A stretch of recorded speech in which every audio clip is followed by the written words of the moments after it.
So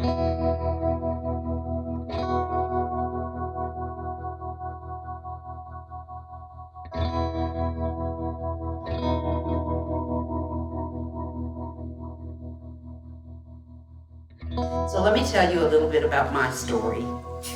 A number of years ago, my 26-year-old daughter, Kathy, was in the wrong place at the wrong time. It was a gas station, shouldn't have been such an ominous place to be.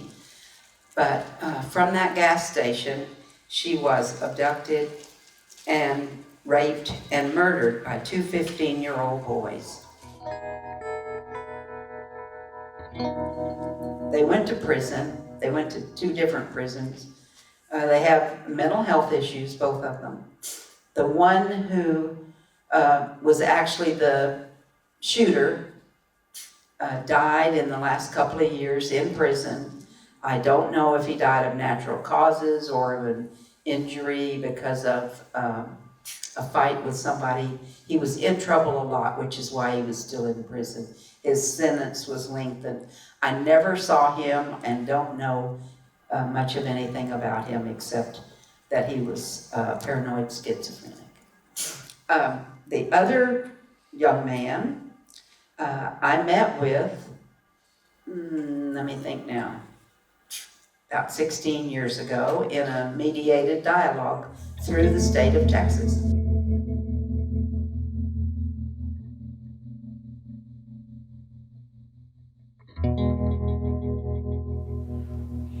She said, you can take the car, you can take the money, take anything you want, and I won't say nothing.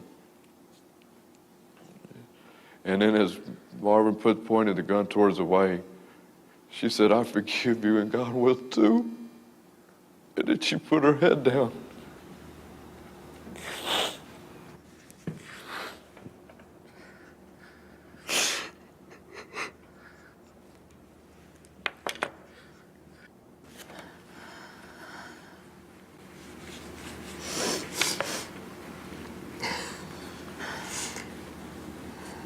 That was your mama.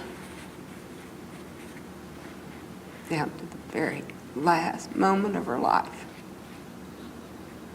It was quite an experience to meet with Gary. He was, still is to this day, so remorseful that if we talk about any part of that, he will immediately begin crying. He just is so sincere about being different and living his life as a memorial to Kathy. Thank you. God bless y'all. We'll be watching you. When we were back in the car driving back to my home, I said, you know, Mac, when I'm around Gary, I just can't think of him. I just can't think of him as having killed my daughter. I just can't think of him that way. And he says, Linda, I don't think that young man killed your daughter. And that's right. Gary is not the person. He's the poster child for change, growing up and changing when there's an effort to do so and there's some love.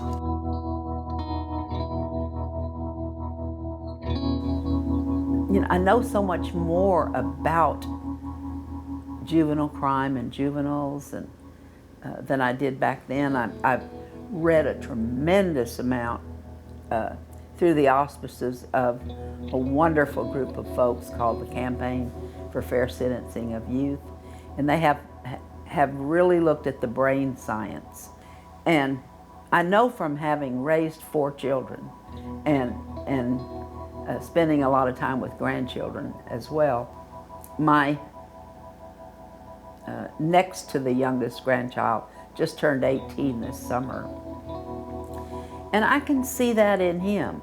And I can look back and I can remember it in me. That belief that you know everything, that, you know, rush to judgment about what you're going to do, that flawed decision making, and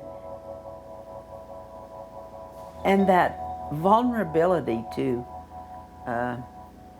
being talked into doing things you know you shouldn't do.